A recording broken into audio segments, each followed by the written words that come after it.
गिबियाव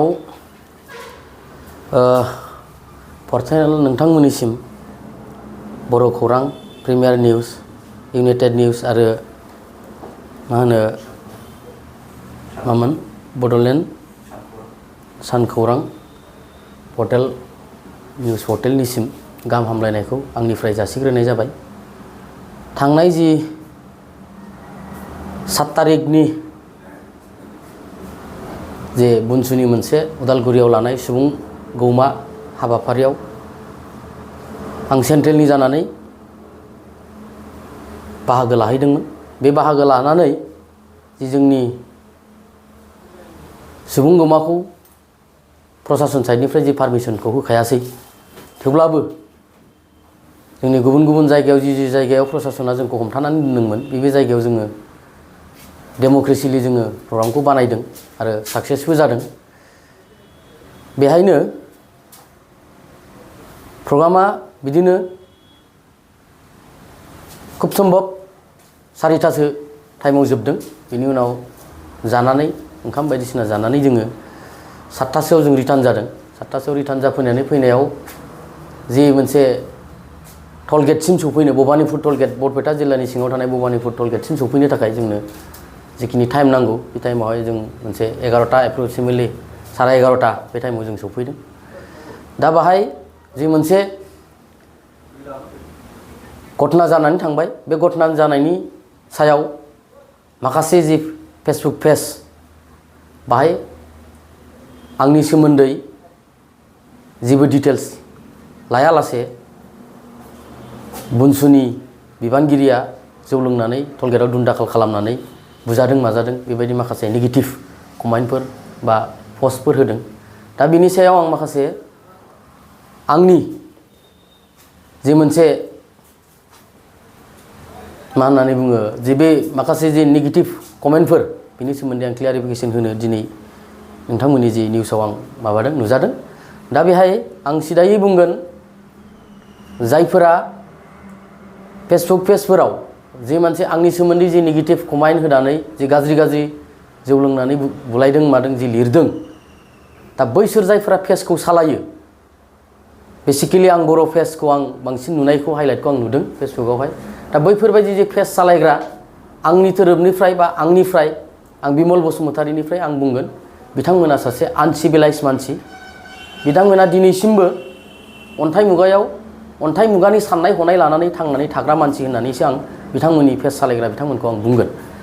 जाथाया बाहाय सरासनस्रायै खुनु बिदि जौ लोंनाय, बिदि दुमदाखाल खालामनाय खुनु बिदि जेबो जायाखै। जाथाया जों प्रग्रामनिफ्राय फैबाय थानाय समाव मेंनानै जों मोनाबोनाय फैनाय हिसाबै जों फैबाय। फैनानै माखासे जि टलगेटआव जायफोरा आनआइडेन्टिफाइ, जायफोरखौ जों सिनायनो मोनै, टलगेटनि साखाथियाव बिथांमोना गेदारिं दङमोन। जों सानैयै दंमोन गारि गंसेयाव।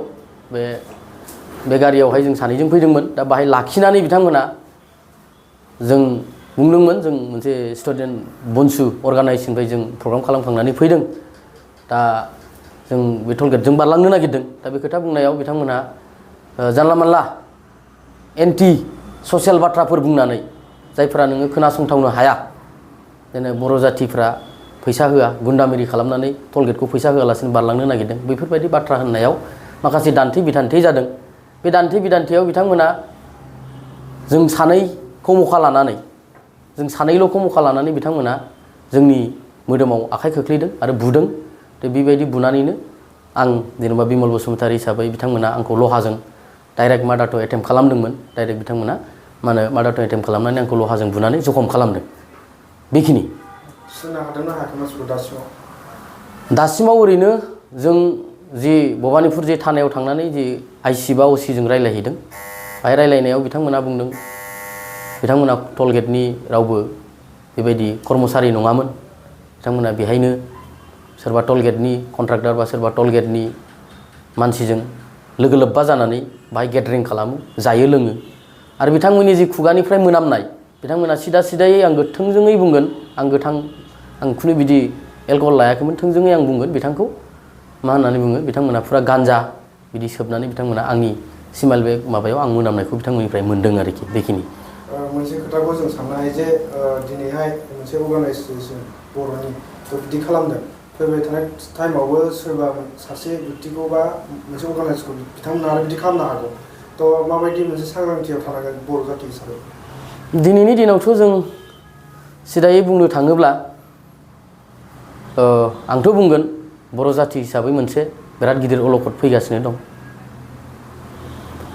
बे अलखदा बुंनो थाङोब्ला सिगां जि मोनसे जोंहा परिस्थिति बा सिटुएसन जों बर' माहारिनि गेजेराव क्रिएट जाबायमोन, बे दिनै जोबनानै थांबाय। दिनै जों नांबोयै गोबां नांबोखाबाय गुबुन गुबुन माहारिफोरजों, नोङो जोंनि साखाथियाव थानाय माहारिफोरजों। दा दिनैहाय जोंनाव माखासे बुस्थुफ्रा गैला हिसाबै, जायफोरखौ जोङो बुंथावा बिथांमोना गैला हिसाबै बिथांमोना दिनै बर' जाथिखौ फारसेनिफ्राय गुबुन गुबुन फारिनिफ्राय नाख्रेबनाय बिथांमोना दिनै स्टार्ट खालामबाय। दा बेखायनो आंनि पार्सनेल एबा अर्गानाइजेसन हिसाबै आं साफ्रोम बर'फोरखौ बेखौनोसो खावलायगोन, जाथि हिसाबै जोंहा सांग्रां जानांगौआ बिराद गोनांथि जाबाय दिनैनि दिनाव। बेखिनि बाथ्राखौ आं बुंगोन। दा नोंथांनि जे कुइसन, मोजां सोंथिखौ नोंथाङा सोंदों। दिनैनि दिनाव सोरबाया बुनसुखौ अबेबा मोनसे राजनिति हान्जानि दाबाव गायजानाय बिबार बे बुंनाया दिनै बर' जाथिनि थाखाय मोनसे दुखुनांथाव बाथ्रा। जाय बिथांमोना दिनै बुनसुखौ बेबायदि अबेबा मोनसे राजखान्थि हान्जाजों सोरजिजानाय बा दाबाव गायजानाय बिबार होननानै बुंगासिनो दं, बिथांमोनाबो सानसे समाव माखासे बर'नि आगु राजखान्थिगिरि गोरों, जायफोरखौ जों बर'नि सिगां गिबि पलिटिसियानफोर होननानै बुंनाय जायो, बिथांमोननि साजेसनाव, बिथांमोननि सापर्ट होनायावसो जे बिथांमोनाबो सोरजिजादोंमोन, जाथिनि थाखाय सोरजिजादोंमोन। दा दिनै बुनसुखौबो गोबां माखासे बर'नि राजखान्थिगिरिखौनो होन, इन्टेलेक्सुयेलखौनो होन, बा साननो हनो गोरोंखौनो होन, नांगौ टाइमाव दिनै जि बुस्थु जोंहा सोरजिजानांगौ दंमोन, जे बड'लेण्ड सेपारेट स्टेट, बे सोरजिजायासै। बिनि थाखाय बर'नि गोबां साननो हनो गोरों मेलेमजिबि बिथांमोना दिनै बुनसुखौ जोनोम होदों। बावखुनु राजनितिनि दाबाव गायजानाय बिबार, सोरबा अबेबा मोनसे आफादा मा होननानै बुंदों, हा गावब्रानानै जोनोम मोननाय आफाद होननानै जि बुंलायलायनानै गावजों गाव मुं सुलायबाय थानाय, जों बेखौ बुनसु हिसाबै मोजां मोना। आरो आं बेसिकेलि जाथिनि सासे दिनैनि दिनाव दायथ'गिरि बा जाथिखौ दैदेनलांनो जि आखायाव लानाय सासे बिबानगिरि हिसाबै आं जि बे बुनसुखौ राजनितिनि दाबाव गायजानाय बिबार होननायखौ आं एसेबो साबजानाय मोनाखै। आरो बर' जाथियाव बेफोरबायदि रावा फैनो नाङा। आरो बुंनो थाङोब्ला जायफोरा जोंखौ दिनै बिदि बुंदों, बिथांमोनाबो हा गावब्रानानैथ' जोनोम मोनाखै। बिथांमोनाबो सोरबा सासे साननो हनो गोरों बर'नि सोरबा सासे राजनिति लिडारजोंनो दाजानाय मोनसे आफाद। बेनिखायनो आं बेखौ क्लियारलि बुंगोन, बिथांमोना दिनै जोंखौ पलिटिकेल रं फुनबाय थांनो सानदोंब्ला दा जुदि जों बुनसुनिफ्रायबो बिथांमोनखौ जुदि पलिटिकेल रं फुननो थाङोब्ला, बिथांमोननि जारिमिनखौ बोखावनानै नायोब्ला बा बेखेवनानै होयोब्ला, दा बिथांमोनाबो गोबां माखासे एन्टि ससियेल इलिगेल खामानिफोरखौ जों बुंनो हायो। मानोना बिथांमोनाबो बर'नि गेजेराव गोबां, जायखौ जों मोनसे खोथाखौ जों बुंथावनाङामोन, आं सिदायै दिनै बुंनोसै।